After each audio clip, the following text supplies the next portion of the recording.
Հունիսի 6-ին տեղի ունեցած ընտրությունների արդյունքի հետ դուք որքանով եք հաշտ, այս բանի շատ է խոսվում, որ ընդդիմությունը պետք է հրաժարվի մանդատներից, ձեր կարծիքը պետք է հրաժարվի մանդատներից, թե վերցնի մանդատները եւ մտնի խորհրդարան։ Այդ գործընթացը պիտի վերլուծությունից հետո որոշեն, որ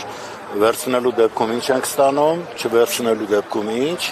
իսկ ընդհանրապես այս ընտրությունները ցույց տվեցին, որ նկարիչների միությունը համալրվեց նոր անդամներով, մենք տեսանք ինչ հրաշալի նկարիչներ կար ԿՊ-ի կազմում, մինչև հիմա նկարում են եւ այդ նկարչությունը իրաց մոտ իսկապես հրաշալի է ստացվում։ Սա լուրջ չի, որ մենք դնենք լուրջ վերլուծություններ անենք, բռնազավթեցին իշխանությունը, ասացին դեռևս քվեները հայտնի չէր, արդեն հայտարարեց ԿՊ-ն, որ իրենք հաղթել են։ Ինչն են հաղթել, ում են հաղթել, այդ ինչի են հաղթել, իրենք իրենց են հաղթել, անբարոյականության մեջ են կարողացել հաղթանակներ ունենալ, որովհետեւ բարոյական առումով որևէ հաղթանակ իրենց հետ կապել չես կարող, բայց ես մի բան հայտարարել էի, որ